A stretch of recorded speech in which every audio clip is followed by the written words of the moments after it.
రండి, 2వ తిమోతిలోకి రాసిన పత్రిక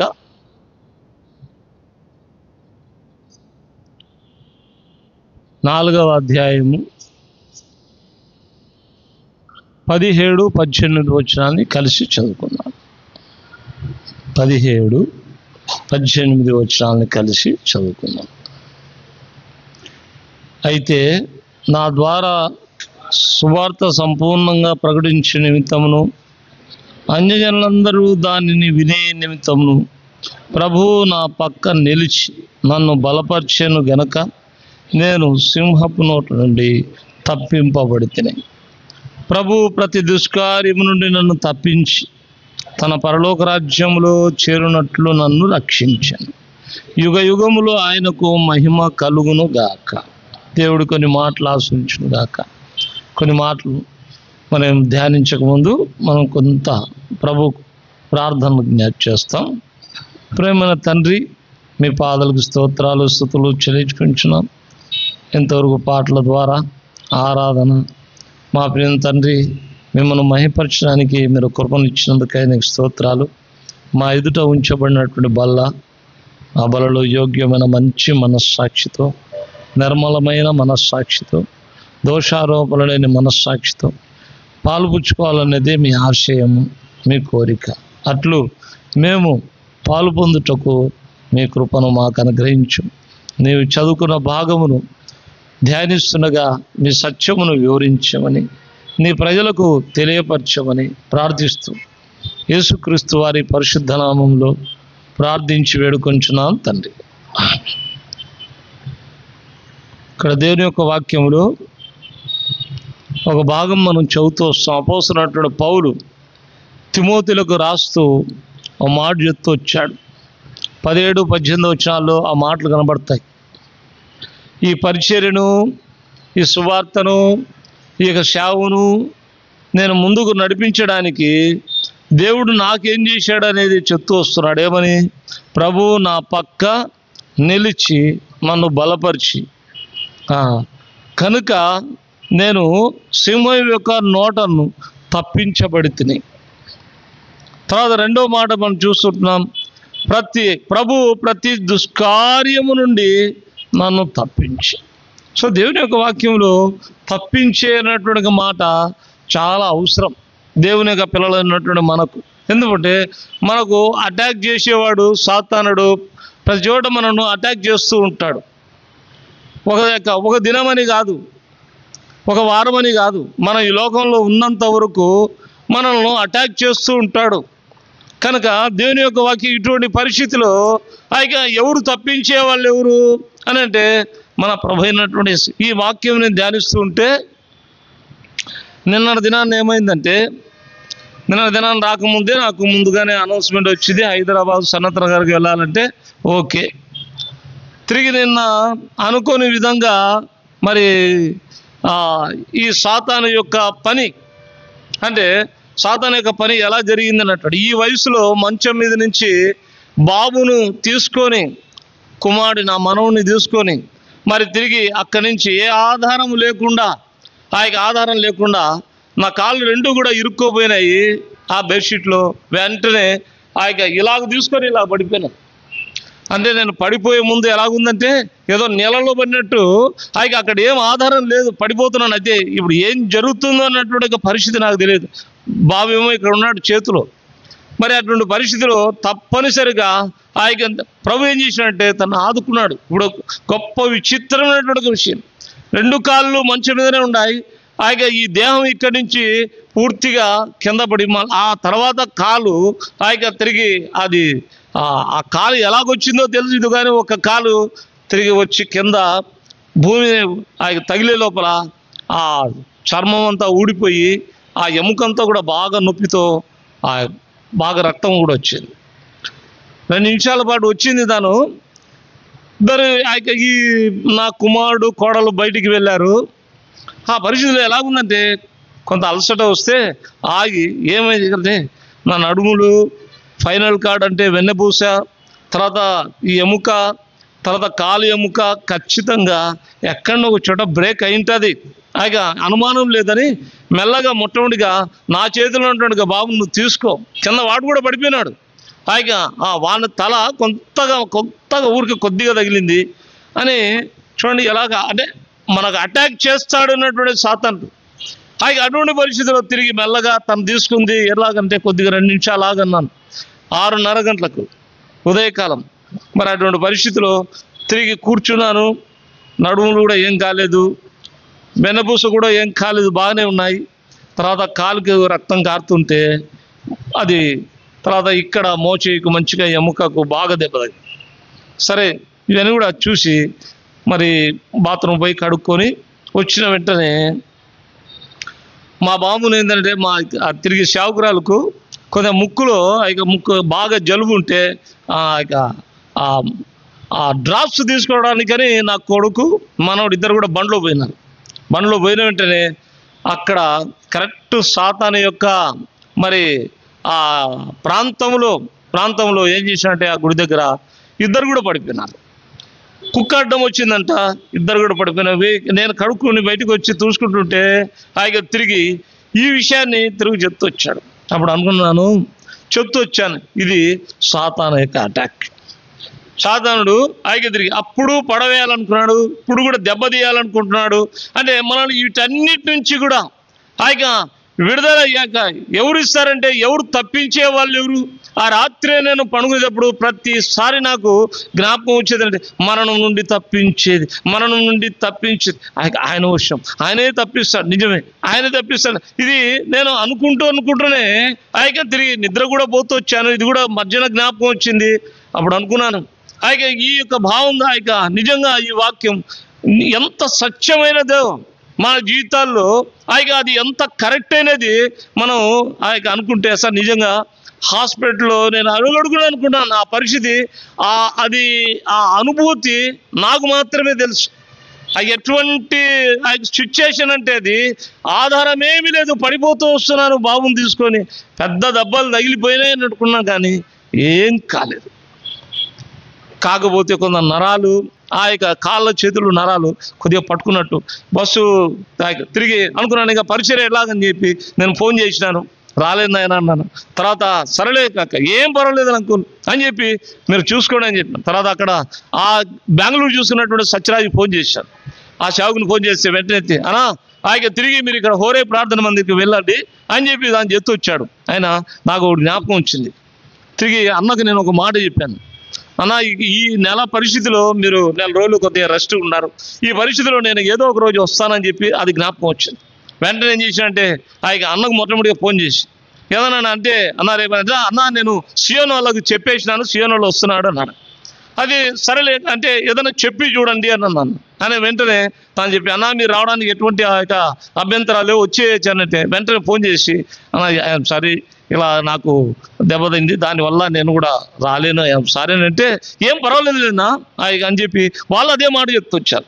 అదే వెంటనే రాత్రి మరి బస్సు ఎక్కి ఇలా రావడం అన్నటువంటిది జరిగింది. చూడండి దేవుడు ఎలాగా తప్పిస్తూ వస్తాడు, తన యొక్క భక్తులను, తన సేవకులను, తన ప్రజలను ఎలా కాపాడుతూ వస్తాడనేటువంటిది ఎంత సత్యం అంటే దేవుని యొక్క వాక్యంలో దానియేలు గ్రంథం 3వ అధ్యాయం 13 వచనాలు చూసినట్లయితే అక్కడ షద్రక్ మెషక్ అబేద్నెగోలు ఒక మాట అంటాడు, ఈ వేడి కలిగినటువంటి అగ్నిగుండముల నుండి మమ్మల్ని తప్పించి రక్షించుటకు దేవుడు సమర్థుడు. ఎందుకంటే తప్పించి రక్షించడానికి ఆయన సామర్థ్యత కలిగినటువంటి వాడు. అదే 2వ పేతురు రాసిన పత్రిక 3వ అధ్యాయంలో మనం గమనించినట్లయితే అక్కడ రాయబడింది, శోధనలో నుండి తిరిగి తన భక్తులను తప్పించుటకు ఆయన సమర్థుడు అని చెప్పి రాయబడుతూ వచ్చింది. సో ఎందుకు చెప్తూ వస్తానంటే ఆయన ఎలాగా తప్పిస్తూ వచ్చంటే అది తన వంతు తాను చేసినటువంటి కర్తవ్యం కనుక ప్రభు ఎందుకంటే ఈ అటాక్ అన్నటువంటిది సాతాను ద్వారా మనకు ఉండనే ఉంటుంది. అందుకని దేవుని యొక్క వాక్యములు ప్రభు ఒక మాట చెప్తూ వచ్చాడు. ఏంటంటే దేవుని యొక్క వాక్యంలో దయచేసి ఒక మాట చదవండి. సామెతల గ్రంథం లేకుంటే మరి 1వ పేతురు రాసిన పత్రిక 1వ అధ్యాయం 8వ వచనంలో ఏమని రాయబడిందంటే ఒక మాట రాయబడింది. 1వ పేతురు 5వ అధ్యాయము 9వ వచనం. 8వ వచనం.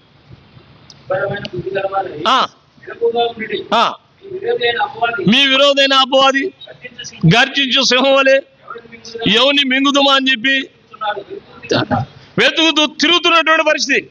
అది ఎందుకంటే దావీదును కూడా సౌలు వెంబడిస్తున్నప్పుడు సౌలు చేతిలో పడకుండా ప్రభు తప్పిస్తూ వచ్చాడు. ఒకసారిగా దావీదునే కాకుండా తిరిగి లోతునే కాకుండా నేటి దినాల్లో తిరిగి దేవుని యొక్క వాక్యంలో చూస్తే పేతురు విషయంకి వచ్చినప్పుడు కూడా పేతురు విషయం వచ్చినప్పుడు కూడా ప్రభు ఒక మాట అంటాడు. దయచేసి చూడండి, మా లూకా రాసిన సువార్త 22వ అధ్యాయము 31వ వచనం. 22వ అధ్యాయము 31వ వచనం. సీమోను సీమోను, ఇదిగో సాతాను మిమ్మల్ని పట్టి గోధుమలే జల్లడించుటకు మిమ్మల్ని కోరుకున్నాడు గనుక మీ నమ్మిక తప్పిపోకుండానట్లు. చూసారా, దేవుని యొక్క వాక్యంలో సాతానుడు ఏం చేయబోతున్నాడు, ఏం చేస్తాడన్నటువంటిది ప్రభు చక్కగా చెప్తున్నాడు. ఎందుకంటే పేతురునే చెప్తున్నాడు. సీమోను పేతురు మీ నమ్మిక తప్పిక. ఎందుకంటే ఈ యొక్క శ్రమలు వచ్చినప్పుడు, ఈ ఇబ్బందులు వచ్చినప్పుడు, ఈ అవమానాలు వచ్చినప్పుడు, ఈ ఇరుకుల గుండా మీరు వెళ్ళినప్పుడు మీకు ఏం కలుగుతుందంటే మీ నమ్మకం తప్పిపోవడానికి అవకాశము లేకపోలేదు. పరిశుద్ధుల యొక్క ప్రభావం అనేది మనకు అలాగా మన మీదకి వచ్చినప్పుడు మనకు ఎలాగుంటుందంటే నమ్మిక కొంత ట్రాక్ తప్పడానికి అవకాశం ఉంది. సాతానుడు నమ్మిక తప్పించేవాడుగా ఉంటాడు. అందుకని అపోస్తలుడైన పౌలు 2వ కొరింథీయుల పత్రిక 11వ అధ్యాయము 3వ వచనంలో అక్కడ ఒక మాట అంటాడు. 2వ కొరింథీ 11వ అధ్యాయము 3వ వచనం. 2వ కొరింథీ 11వ అధ్యాయము 3వ వచనం.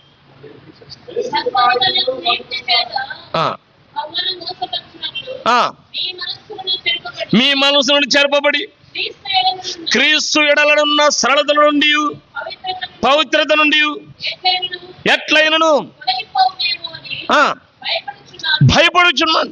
దేవుని యొక్క వాక్యంలో ఎందుకంటే ఒక భయం, తన గురించి తనకు భయం కాదు, తన యొక్క ప్రజల కొరకు దేవుని యొక్క ప్రజల కొరకు సంఘం కొరకు సాతానుడు చేసే పనిని గురించి చెప్తున్నాడు. ఎందుకంటే దేవుని ఎడల అన్నటువంటి ఆ సరళత, ఆ యొక్క పరిశుద్ధత నుండి మిమ్మల్ని ఎలాగా తప్పించునేమో అని చెప్పి నాకు భయం. ఎందుకంటే వాడు ఆ సరళత నుండి, ఆ పరిశుద్ధత నుండి తప్పిస్తాడు. నమ్మిక నుండి, ప్రభువు మీద ఉన్నటువంటి దృష్టి నుండి తప్పించేవాడు ఉంటాడు కనుక దేవుని సన్నిధిలో చూస్తే తప్పించేవాడు ఉన్నాడు కనుక మనకు విడిపించేవాడు, మన పడిపోకుండా తప్పించేవాడు మన ప్రభువుని యేసుక్రీస్తువారంట. అందుకనే దేవుని యొక్క వాక్యంలో ప్రభు ఒక మాట చెప్తొచ్చాడు. ఎందుకంటే సామెతల గ్రంథం 23వ అధ్యాయము ఒక మాట రాయబడింది. 22వ అధ్యాయము 13వ వచనంలో ఒక మాట ఉంది. ఎందుకంటే ఈ సాతానుడు వాడు ఏం చేస్తాడంట దేవుని యొక్క వాక్యంలో మీకు విరోధమైనటువంటి అపవాది మిమ్మల్ని ఏం చేస్తాడంట, గర్జించు సింహం వలె ఎవరిని మింగుదుమా అని చెప్పి తిరుగుతున్నాడు. ఎక్కడ తిరుగుతున్నాడు అనేది 22:13లో రాయబడింది. ఎక్కడున్నాడు? వాడు బయట ఉన్నాడు. దేవుని యొక్క వాక్యంలో సాతానుడు ఎక్కడున్నాడంటే బయట ఉన్నాడు. వెతుకుతూ తిరుగుతున్నటువంటి పరిస్థితి కనుక వాని యొక్క కారుల్లోనికి, వాని చేతుల్లోనికి పడకుండా ప్రభువు యేసుక్రీస్తు ఈ లోకంలో ఉన్నప్పుడు మనకు ఒక ప్రార్థన అంశాన్ని నేర్పిస్తొచ్చాడు. ఏంటంటే చూడండి, శిష్యులకు ప్రార్థన అతి ప్రాముఖ్యమైనటువంటిది. మత్తయి రాసిన సువార్త 6వ అధ్యాయం 13వ వచనంలో ఒక మాట అన్నాడు. ఏం మాట అది? 6వ అధ్యాయము మత్తయి సువార్త 13వ వచనం.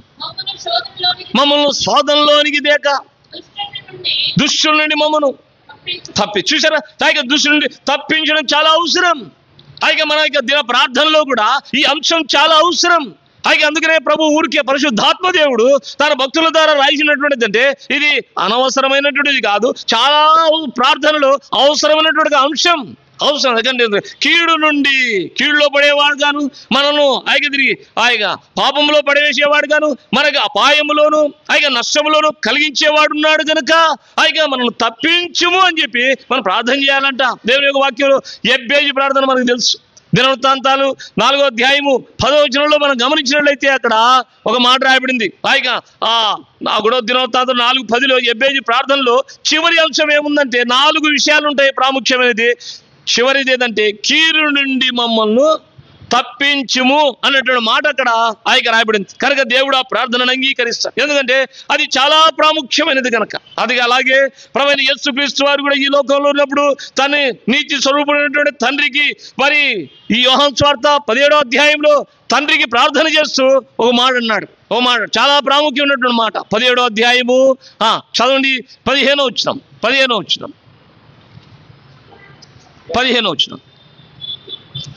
యోహాను సువార్త 17:15.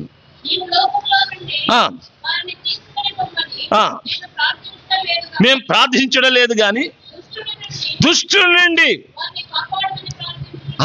చూసారా, మన ప్రభువైన యేసుక్రీస్తు వారు కూడా నిరంతరం విజ్ఞాపన నేటి ఈ సమయం వరకు కూడా తండ్రి కృపాశ్రమంలో కూర్చున్నప్పటికీ ఆయన తిరిగి మన కొరకు విజ్ఞాపన తాను ఆనాడు మరి ఇక ప్రజెంట్ కూడా తను చేసినటువంటిది అంటే దుష్టుడి నుండి. ప్రభా దుష్టుడు ఎందుకని ఎప్పుడు కూడా దేవుని యొక్క ప్రజలను అటాక్ చేయాలని, హాయిగా తిరిగి పాడు చేయాలని, నష్టం కలిగించాలని, బాధ కలిగించాలని, హాయిగా వారి యొక్క పరిస్థితే అది.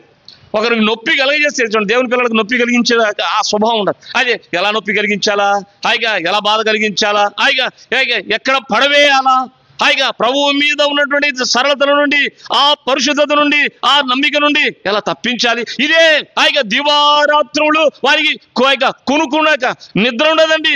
కునికేవాడు కాదు మన ప్రభు, కునికేవాడు కాదు. వాడు కూడా కునుకడు. దేని కొరకు? హాయిగా మనల్ని అపాయంలోనికి, నష్టంలోనికి, కష్టంలోనికి మనల్ని పడేయాలనే ఉద్దేశంతో. అందుకనే దేవుని సన్నిధిలో అపోస్తలుడైన పౌలు 4వ అధ్యాయము 18వ వచనంలో ఒక మాట అంటున్నాడు. ప్రభు ప్రతి దుష్కార్యము నుండి నన్ను తప్పించి. అది ఎన్నో దుష్కార్యాలు ఉన్నాయి.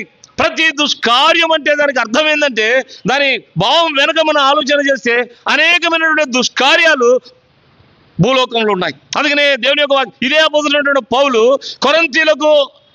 కొరింథీలో రాస్తూ తాను ఒక మాట అంటాడు. ప్రార్థనాంశం 2వ కొరింథీ 13వ అధ్యాయము 7వ వచనం. అక్కడ 3 ప్రాముఖ్యమైనటువంటి ప్రార్థన అంశాలు ఉన్నాయి. అందులో ఒక అంశం ఏంటంటే ఏ దుష్కార్యమైన నువ్వు చేయకుండా వలనని నేను ప్రార్థన చేస్తున్నాను. ఎందుకంటే దేవుని పిల్లలారా, అయితే ఏ దుష్కార్యం అంటే దుష్కార్యాలు అనేకం ఉన్నాయి. ప్రతి దుష్కార్యం అనేటువంటిది దేవుని పిల్లలైనటువంటి మీరు చాలా జాగ్రత్త. దుష్కార్యము చేయి ప్రతివాడు వెలుగును ద్వేషిస్తాడు, వెలుగునొద్దకు రాడు అని చెప్పి వాక్యములో ఉంది. కనుక దేవుని యొక్క పిల్లలమైనటువంటి మనము ఇది ప్రతి దుష్కార్యం ఏందబ్బా ఈ దుష్కార్యాలు లేదనేది కొంత ఆయన మనం దేవుని యొక్క వాక్యంలో చూసుకుందాం. అంత చూడటానికి లేదు. దయచేసి సమయము తక్కువగా ఉంది. దయచేసి దేవుని యొక్క వాక్యములు కొన్ని మనం చూసుకుందాం. ఎందుకంటే కొన్ని తీసేయడం జరిగింది. మొదటి వద్దు, రెండవది చూసుకుందాం. నెహెమ్యా. ఎందుకంటే ఒక భావం ఉంది, ఊరికి చదివిస్తాను. దయచేసి చూడండి. మాయిగా నిర్గమకాండం 23వ అధ్యాయము 2వ వచనం. నిర్గమకాండం 23వ అధ్యాయము 2వ వచనం.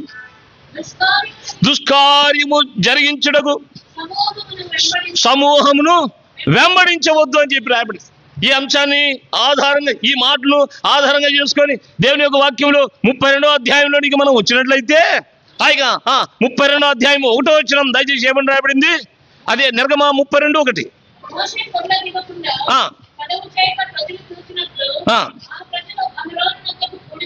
చాలు. దేవుని యొక్క వాక్యంలో హాయిగా ఎక్కడైతే హాయిగా అక్కడ ఏం చేస్తూ వచ్చారంటే వారు హాయిగా ఆ సమూహంతో ఎందుకు కలిశారండి? దుష్కార్యము చేయడానికి సమూహంతో కలవకూడదు అని చెప్పి ప్రభు చెప్పాడే. 32వ అధ్యాయం వచ్చినప్పుడు దుష్కార్యము చేయడానికి, దేవునికి ఇష్టము లేనటువంటి పని చేయడానికి, కార్యమును జరిగించడానికి, బాధ కలిగించడానికి, ప్రజలను తప్పించడానికి సమూహము ఎలా కూడుకుంటూ వచ్చారంటే ఎంతవరకు దానికి దేవుడై ఉండి వారిని చక్కని మంచి నడవలసిన మార్గం చేయాల్సిన కార్యాలు చక్కగా వారిని నడిపిస్తూ ఉంటే కొంత తడువు చేసే వెంటనే దేవుని మీద సనుగులు వచ్చి చేస్తున్నారు. మేము నడవడానికి మా ముందర ఒక దేవుడు అవసరం, ఒక నాయకుడు అది తయారు చేయని చెప్పి ఐగుప్తు నుంచి మమ్మల్ని తీసి విడిపించి తోలుకొని వచ్చి నడిపించినట్టుగా దేవుడు ఇదే అని చెప్పి ఆ బొమ్మను పూజించారే. ఆడుతూ పాడుతూ తిరుగుతూ తాగుతూ దేవునికి ఎంత బాధ కలిగించినట్టుగా మాట ఇది. జ్ఞాపకం చేసుకోండి. ఇది దుష్కార్యము కాదా? ఇంకా దానిలో ఉన్నట్టుగా భావము దయచేసి క్షమించండి. సమయం లేదు, దాటుకొని పోతున్నాను. దయచేసి రెండవది చెప్తాను. రెండవది ఎందుకంటే దానికి ఎంత భాగం ఉంది, అర్ధగంట అవుతుంది. రెండవది చూద్దాం. నెహెమ్యా 13వ అధ్యాయము 17వ వచనంలోకి వెళ్దాం. నెహెమ్యా 13వ అధ్యాయము 17వ వచనంలోకి వెళ్దాం. చదవండి. అంతటా యూదులు నేను ఎదురాడి విశ్రాంతి దినమును నిర్లక్ష్యపెట్టి మీరు ఈ దుష్కార్యమును చేదురు. ఏమిటి దుష్కార్యము? దేవుని యొక్క వాక్యములో రెండవదిగా చూస్తా, సమూహంతో కూడి దేవుని అంటే సమూహంతో దేనికి దుష్కార్యం చేయడానికి ఆ సహవాసంలో, దుష్కార్యము చేయడానికి ఆ సంఘములో తిరిగి ఆ సమూహంతో చేరకూడదని చెప్పి వాక్యం ఉంది. ఇక రెండవ భాగానికి వచ్చినట్లయితే ఏమిటి దుష్కార్యమని పాత నిబంధనలో తరి చూసినప్పుడు ఈ నెహెమ్యా 13వ అధ్యాయం 17వ వచనంలో విశ్రాంతి దినమును నిర్లక్ష్య పెడుతూ వస్తున్నాడు. అక్కడ నిర్లక్ష్య పెట్టాడు. అది ఇప్పుడు విశ్రాంతి దినం నిర్లక్ష్యం అంటే, విశ్రాంతి దినం అంటే ఏంది ఏమండి? విశ్రాంతి దినం ఎప్పుడు పడుతుంది మీరు చెప్పండి. మీకు తెలియాలి కదా.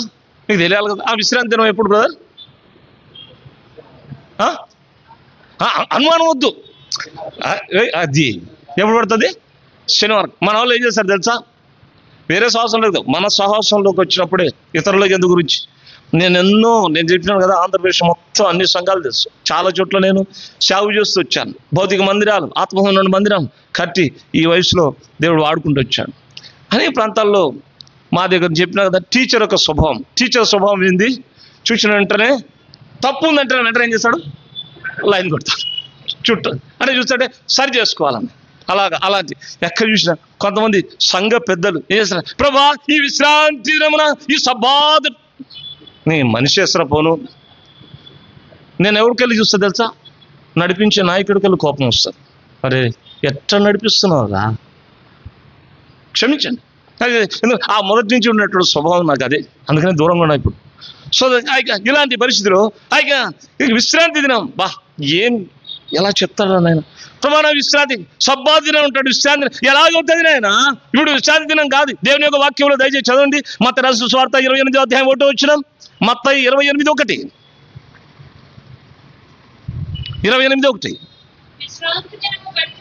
గడిచిపోయిన తర్వాత చూసారా? ఇప్పుడు ఆదివారం ప్రభువైన యేసుక్రీస్తు వారు 3వ దినమున సజీవుడై తిరిగి లేచాడు. ఇప్పుడు విశ్రాంతి దినం కాదు.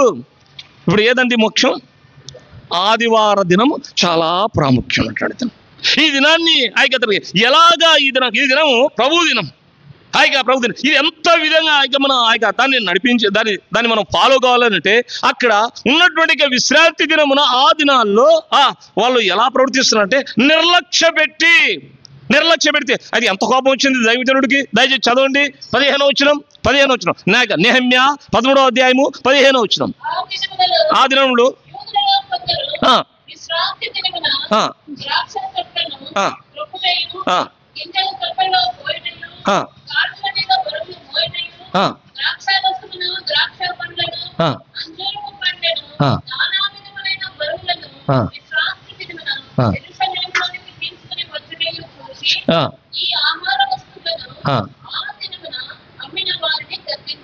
ఇప్పుడు అంశం ఏంది? ఏం చేస్తున్నాడు? ఆ విశ్రాంతి గద్దిస్తున్నాడు.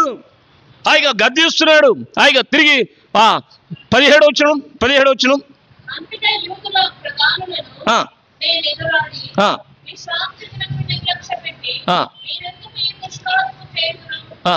అని వారిని ఏం చూస్తున్నాడు? ఎదిరిస్తున్నాడు, గద్దిస్తున్నాడు. విశ్రాంతి దినం ఎంత ప్రాముఖ్యమైనటువంటిది. ఆ విశ్రాంతి దినమే నేటి దినాల్లో ఆదివార దినము.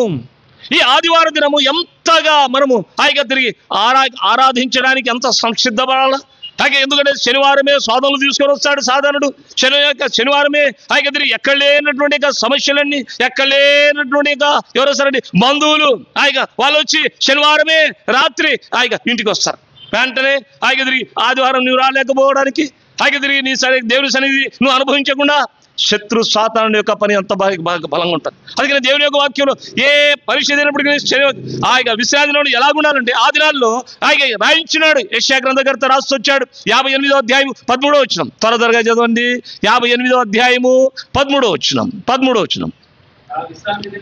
ఆ విశ్రాంతి దినమున వ్యాపారం చేయకుండా నాకు ప్రతిష్ఠితమైన దినమని ఊరకుండిన ఎడల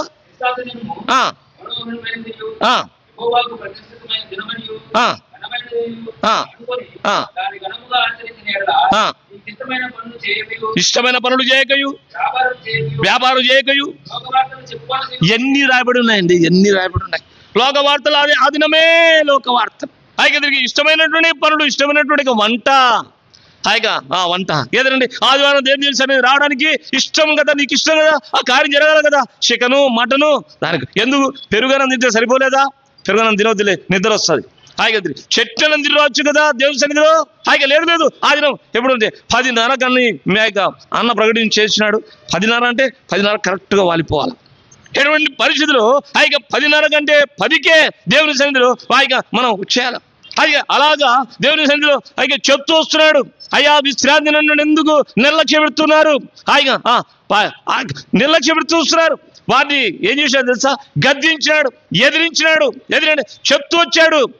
దేవుని యొక్క వాక్యములు ఈ విశ్రాంతి దినాన్ని ప్రభువైన యేసుక్రీస్తు వారు ఏం చేశారో తెలుసా? హాయిగా తండ్రి అయినటువంటి దేవుడు ఏం చేశాడంట? చదవండి, నిర్గమకాండం 31వ అధ్యాయము 17వ వచనం. నిర్గమకాండం 31వ అధ్యాయము 17వ వచనం.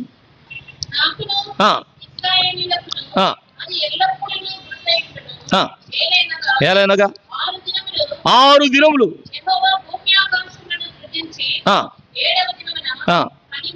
పని మాని పని ఏం చేశాడండి? ఆయనే పని మానప్పుడు నువ్వు పని మానవే అన్న, నాకు పనికి వస్తే ఈరోజు 1000 రూపాయలు కనుకే సాతానుడు చూపించేది వర. హాయిగా ఏమైనా చూపిస్తుంది? ఆ దినం పనికి పోతే 1000 రూపాయలు. నాకు డైలీ అయితే వచ్చేది 200, 300, కానీ ఆదివారం వస్తే 1000 రూపాయలు. వాడు చేసేది అదే, దేవుని పిల్లలు హాయిగా చెడగొట్టడానికి, హాయిగా సరళత నుండి తప్పించడానికి చేసే పనులు. అందుకని ఇవన్నీ కూడా మనకు ఎందుకు చూపిస్తున్నానంటే, నేనే మాన్నాను. విశ్రాంతి పని మానితే నువ్వు మానలేవా? ఆదివారం ఎంత హాయిగా నష్టమైనప్పటికీ సరే, ఎంత నష్టం కోల్పోయినప్పటికీ సరే, హాయిగా ఆరోగ్యం ప్రతికూల పరిస్థితులు అయినప్పటికీ సరే. ఇప్పుడు సోదరుడు యొక్క ఆరాధనలో ఒక మాట చెప్తూ వచ్చాడు. ప్రతికూల పరిస్థితిలో కూడా హాయిగా తిరిగి పౌలు శీలలు దేవుని యొక్క సన్నిధిలో ప్రదేశం ఏదైనప్పటికీ సరే వాళ్ళు ఆరాధిస్తూ వచ్చారు. వారి హృదయాల్లో ఆరాధన ఉంది. హాయిగా పరిస్థితులు ప్రతికూల పరిస్థితులు ఉన్నాయి, అయినప్పటికీ వారు ఆరాధిస్తూ వచ్చారు. ఆరాధికులకు ఎక్కడ కూడా హాయిగా తిరిగి ఏది అడ్డం రాదు. హాయిగా నిజమే, దేవుని యొక్క వాక్యంలో మన యొక్క పరిస్థితి కూడా మనం జ్ఞాపకం చేసుకోవాలి. హాయిగా ఈ పరిశుద్ధమైనటువంటి ఈ శ్రాంతి, ఈ ఆదివార దినాన్ని మనము నిర్లక్ష్య పెట్టకూడదు. పోదాములే చేద్దాంలో. కొంతమంది ఆరాధిస్తారు, మీరు మంచోళ్ళు. కొంతమంది ఆ వాక్యం అయిపోయిన తర్వాత చివరిగా వచ్చి ముందో వెనకనో కూర్చొని ఎవరు ఆరాధిస్తున్నారా అని విని, వారికి బాగా తెలుసు, అది విని ఆ వినదానికి ఆరాధిస్తారు. విన్న వారికంటే వీరు బాగా ఆరాధిస్తారు. ఇప్పుడు చెప్పండి, ఆరాధన దేవుని సన్నిధిలో చేరుతుందా? దేవుడు చేస్తారు రే రే రే రే రే హాయిగా మోసం జ్ఞాపకం చేసుకోండి. అందుకనే అవన్నీ కూడా మనం హాయిగా విశ్రాంతి, ఎందుకంటే ఈ విశ్రాంతి దినంలో, ఈ యొక్క ఆదివారం దినంలో ప్రభువును మనము హాయిగా నిర్లక్ష్యం చేయకూడదు, అశ్రద్ధ చేయకూడదు. హాయిగా తిరిగి ఇది ఎందుకంటే విశ్రాంతి దినంలో మరి ఏం చేయాలంటే దేవుని మందిరానికి రావాలి. దేవుని సన్నిధిలో హాయిగా కోరాహు కుమారులు 42వ అధ్యాయం 1-2 వచనాలు చూసినట్లయితే వారు దేవుని మందిరానికి ఏమంటున్నాడు? దుప్పి నేటి వాదుల కొరకు ఆశపడినట్లు ఏం చేస్తారు? దేవా నీ సన్నిధిలోకి వచ్చి నేను ఎప్పుడు వాలిపోయి హాయిగా తిరిగి హాయిగా ప్రాణము హాయిగా వారి యొక్క ఆత్మ ఏంటంటే తృష్ణ కొనింది. ఎప్పుడు దేవుని సన్నిధిలో ఆరాధించాలి. ఎప్పుడు సరిగ్గా ఈరోజు చాలా చక్కగా ఆరాధించారు. దేవుని స్తోత్రం. సోదరుడు చక్కగా దేవుని యొక్క వాక్య భాగాలు కూడా అందిస్తొచ్చాడు. అది నాకు చాలా ఇష్టం అనిపిస్తుంది. ఎవరైనా బాగా చెప్పినప్పుడు హాయిగా ఇది దేవుని యొక్క ప్రజలకు సరైనటువంటి ఆహారమును అందించి బలపరచడం అన్నటువంటిది. అది దేవుని యొక్క సన్నిధిలో జ్ఞాపకం చేసుకుంటే మరి మనం దేవుని యొక్క మరి దాసుడు దావీదు ఒక మాట అంటాడు. దయచేసి 23వ అధ్యాయం 6వ వచనంలో హాయిగా చిరకాలము నేను యెహోవా మందిరంలో నివాసము చేసేదాన్ని. చిరకాలం దేవుని సన్నిధిలోనే హాయిగా ఇంకా అదే దేవుని మందిరాన్ని హాయిగా ఆదివార దినాన్ని ఎక్కువగా ప్రేమించే వ్యక్తి 27వ అధ్యాయము 4వ వచనంలో తనకు ఒక కోరిక ఉందంట. ఏం కోరిక అండి? ఏం కోరిక ఉంది? యెహోవా యొద్ద కోరిక, దాన్ని నేను వెతుకుచున్నాను.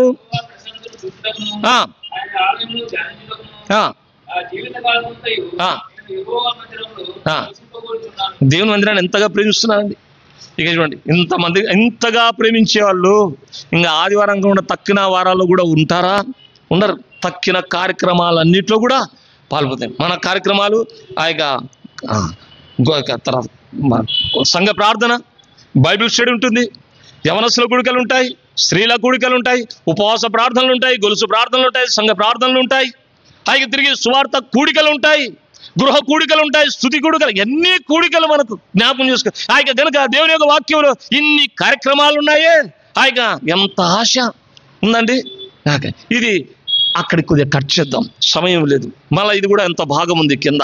దయచేసి మనము ఇది ఒకటి నేర్చుకోవాలి. మన ఈ దుష్కార్యం, ఇది దేవునికి దుష్కార్యం అని చెప్పి రాయబడింది కనుక ఆ దుష్కార్యములు నువ్వు పాల్పుచ్చుకోకూడదు, పాలు పొందకూడదు. ఎందుకంటే నువ్వు దేవుని యొక్క ప్రభువైన యేసుక్రీస్తు రక్తంలో కడగమన్నటువంటి కుమార్తెవు కుమారుడు కనుక నువ్వు అలా పాలు పొందకూడదు. హృదయపూర్వకంగా ఇష్టముతో దేవుని సన్నిధిలోకి రావాలి, దేవుని ఆరాధించాలి. తనివి తీరా హృదయమాన మనసారా నీళ్లు పారబోసినట్లుగా దేవుని సన్నిధిలో మనం అట్లా ఆరాధించే దేవునికి అంత ఇష్టమో తెలుసా? జ్ఞాపకం చేసుకోండి. తిరిగి మూడవదిగా ఒక మాట చూడు, ద్వితీయోపదేశకాండం 19వ అధ్యాయము 19-20 ఒక మాట ఉంది. ద్వితీయోపదేశకాండం 19వ అధ్యాయము 19-20.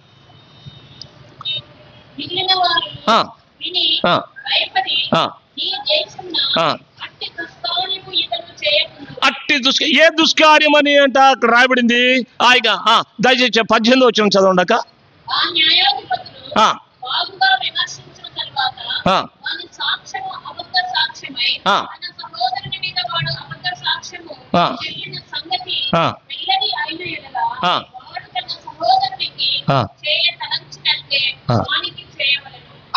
చూసారా ఏంటంట ఇక్కడ?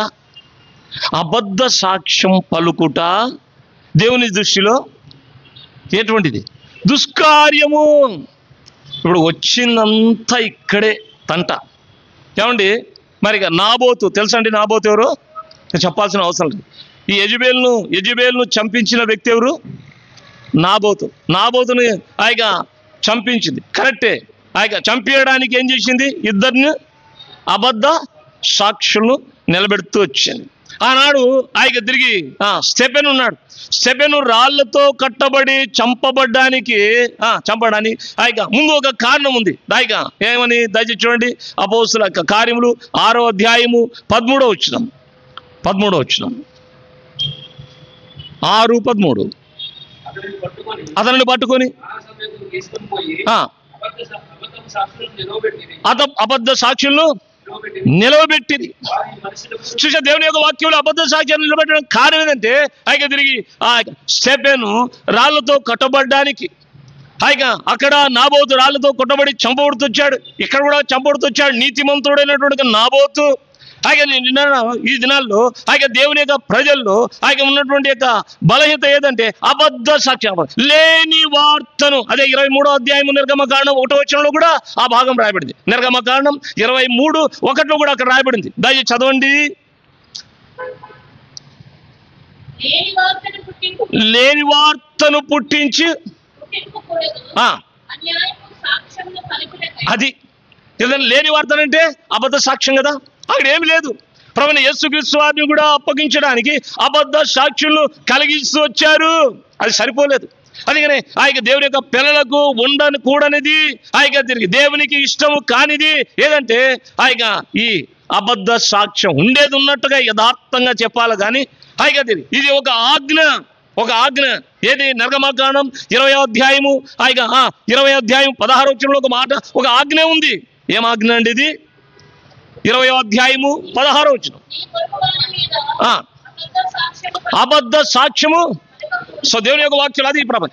తిరిగి తండ్రి అయినటువంటి దేవునికి కూడా ఇష్టం కానిది ఏదంటే సామెత గ్రంథం 6వ అధ్యాయంలో మనం చదివినట్లయితే అక్కడ మరి యెహోవాకు మరి అసహ్యమైనది 6 కలవు, 7ను ఆయనకు ఇష్టం లేనిది అని చెప్పి 16వ వచనంలో రాయబడింది.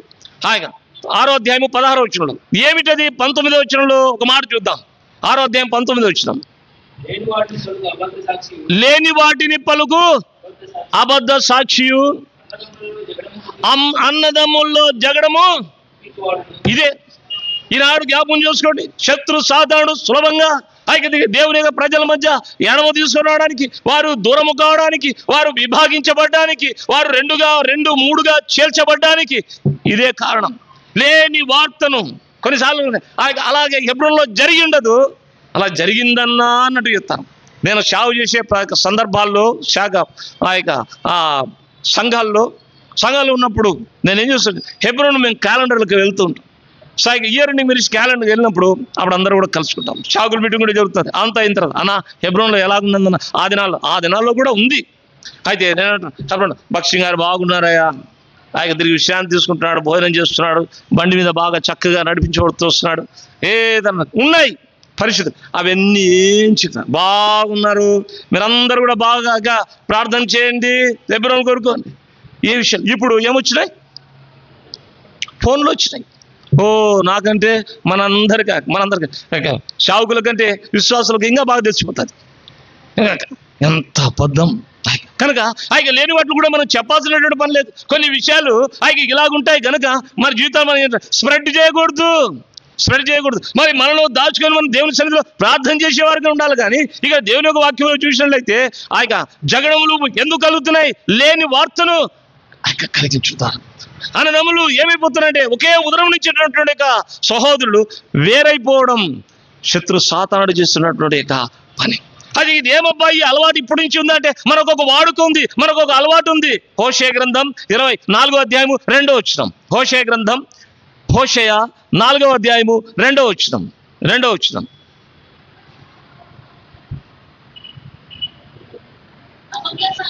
అబద్ధ సాక్ష్యం పలుకుటయు, అబద్ధం ఆడుటయు,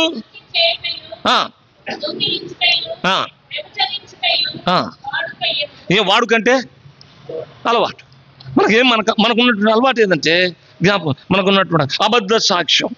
సులభంగా అంటే అబద్ధ సాక్ష్యం అంటే లేని వార్త, లేని విషయము కల్పించి జ్ఞాపకం. ఇది దేవుని దృష్టిలో దుష్కార్యము. జాగ్రత్త. దాని విషయంలో కూడా ఇంకా భాగం ఉంది, సమయం లేదు, ఇది జ్ఞాపకం చేసుకుందాం. ఇప్పుడు మాకు 3 విషయాలు. మొట్టమొదటిగా మరి దుష్కార్యం ఏదంట, 23వ అధ్యాయం 2వ వచనం చదివినాం. నిర్గమకాండం ఏమని చదివినాం, దుష్కార్యము చేయుటకు సమూహముతో నీవు కూడకూడదు, కలవకూడదు. జ్ఞాపకం చేసుకోండి. తిరిగి రెండవది ఏంటండి,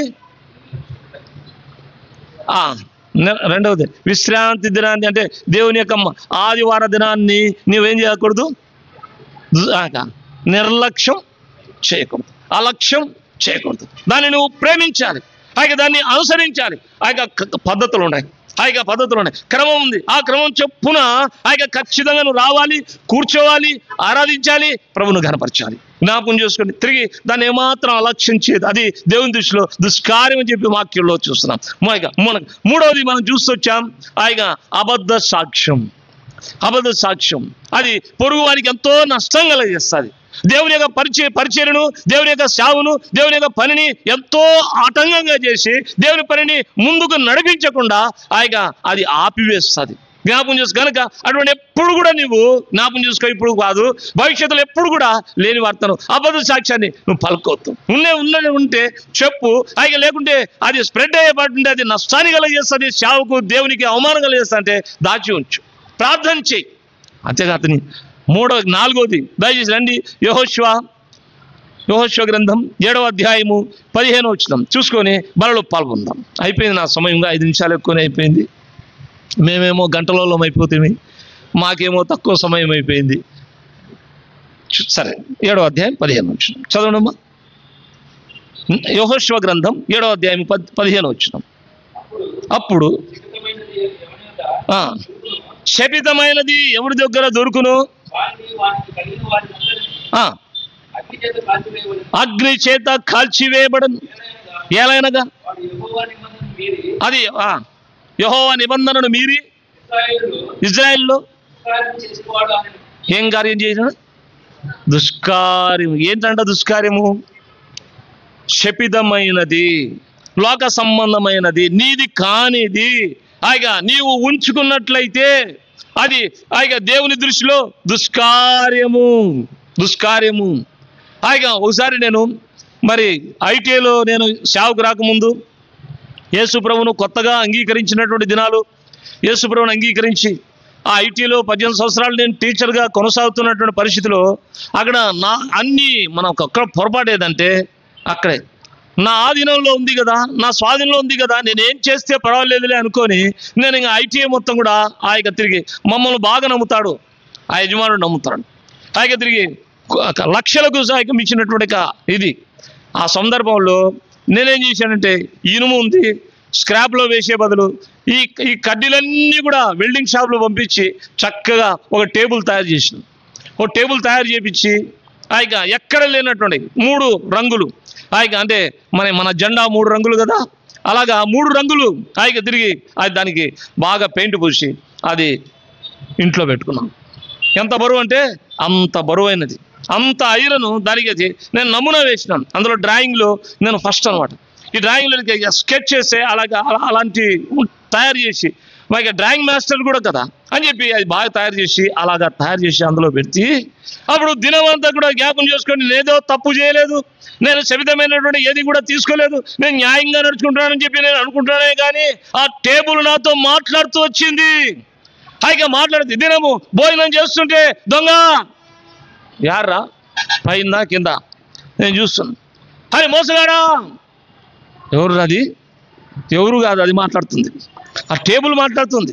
హాయిగా తిరిగి ఏమన్నా నువ్వు తీసుకురాలేదా, దొంగతనం చేయలేదా, హాయిగా తిరిగి మోసం చేయలేదా అని చెప్పి మోసగాడా దొంగ అని చెప్పి మాట్లాడుతుంటే హాయిగా తిరిగి ఆ శేఖరాలతో చెప్పినాను, నేను తట్టుకోలేను, ఇంత మంచిది మళ్ళీ తిరిగిన ఏం కాదు, నేను తట్టుకోలేనా, అదే దేవుడు నాతో మాట్లాడుతుంటే అని చెప్పి రిక్షాను పిలిపించి తీసుకొని వచ్చి అందులో ఉంచుతొచ్చి అదే శబితం. అప్పుడు మాకు ప్రాణానికి ఎంతో నెమ్మదైంది.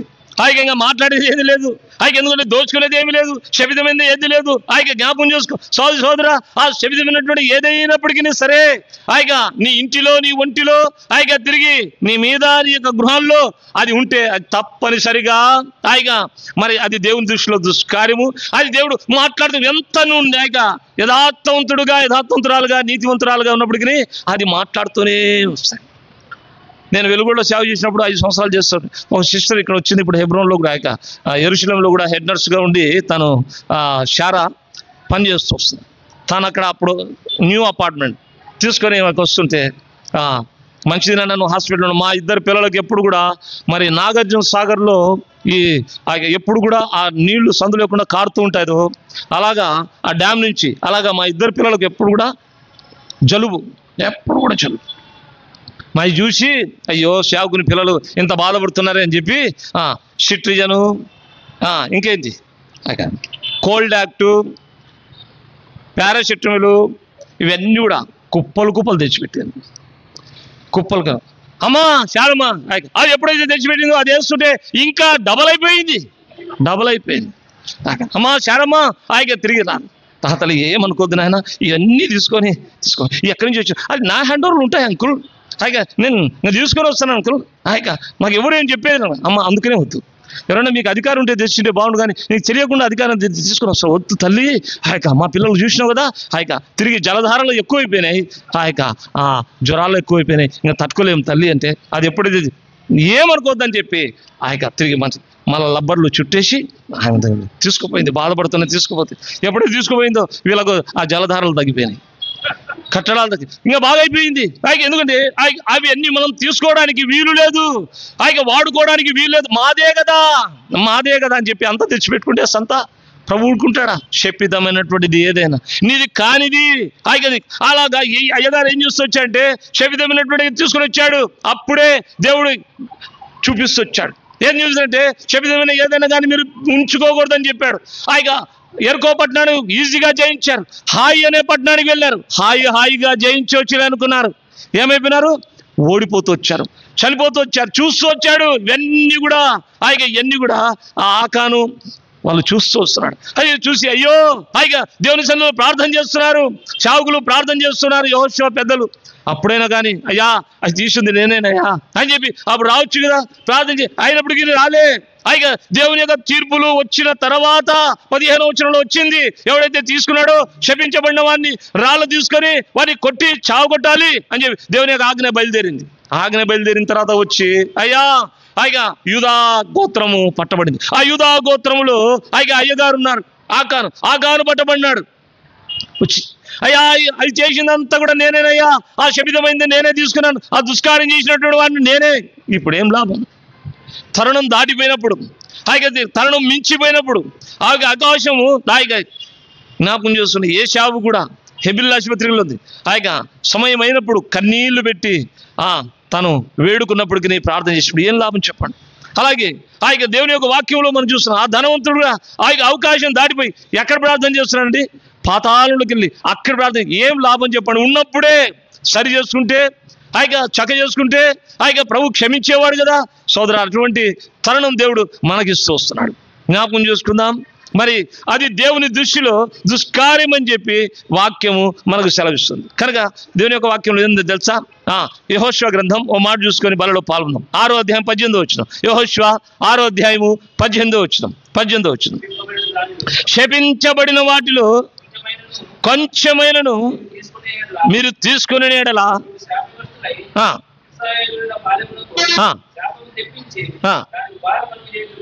కనుక శపించబడిన దాన్ని ఏం చేయకూడదు? తీసుకోకూడదు. ఆడిపోయిందో ముట్టనే ముట్టవద్దు. ముడితే ఈ దినాలు మనం ఆడుకోవచ్చు. కరోనా వస్తుంది. కరోనా ముట్టుకుంటే తాకితే ఆ యొక్క వాసన పీల్చుకుంటే, లేకుంటే ఆ వ్యక్తి ఏదైనా గాలి వదిలితే అది ఎక్కడ తాకినాడో ఎక్కడ అక్కడ స్విచ్ నొక్కించడం మన స్విచ్ వస్తుంది, ముట్టే వస్తుంది. ఇది కూడా అంతే, అదే జ్ఞాపకం చూసుకోండి. కనుక ముట్టితే వస్తుందని చెప్తూ వచ్చాడు. మనం ఆ వైపు మనం చూడాల్సిన అవసరం లేదు, మనం ముట్టకుండా అవసరం లేదు. జ్ఞాపకం చేసుకోండి, అది దేవుని దృష్టిలో దుష్కార్యం అని చెప్పి రాబడి. ఇవన్నీ తప్పించేది ఎవరంటే, తప్పించి పరలోక రాజ్యంలో చేర్చేది ఎవరంటే ప్రభువే. కానీ ఇవన్నీ కూడా ముందుగానే చెప్తూ వస్తున్నాడు. మన బయట ఎక్కడైనా పొరపాట్లు చేసి, ఇలాంటి పనులు చేసి, దుష్కార్యం చేసి దేవుని నామానికి అవమానం, దేవుని యొక్క పరిచర్యకు అవమానం తెస్తామేమో అని చెప్పి, నష్టపోతామేమో అని చెప్పి శాపగ్రస్తులంతా కూడా నరకానికి పోతారు. కనుక శాపగ్రస్తులు ఎక్కడ పోతారండి? అగ్నిగుండానికి పోతారు. కనుక ఎక్కడ నష్టపోయి తప్పిపోతామో అని చెప్పి దేవుడు ముందుగా మనల్ని హెచ్చరిస్తున్నాడు. వాళ్ళలో పాల్గొందే ముందు ఈ కొన్ని మాటలు హెచ్చరికలు మనం తీసుకుందాం. పౌలుకు దుష్కార్యం చేయకుండా తప్పిస్తూ వచ్చినటువంటి దేవుడు. కనుక మనల్ని తప్పించడం అంటే ఏంటంటే ఆయన మాటలు బయలుపరిచి తెలియపరిచి ఈ పనులు చేయకుండా, ఈ కార్యములు చేయకుండా దేవుడు మనల్ని తప్పించడానికి ఈ మాటలు చెప్పినాడు. ఎక్కడైనా తప్పిపోయింటే సరి చేసుకుందాం, చక్క చేసుకుందాం, యోగ్యమైన మంచి మనస్సాక్షితో వాళ్ళలో మనము పాల్గొందాం. ఆ విధంగా పాల్గొనడానికి ప్రభు మనందరికీ సాయం చేయనుగాక.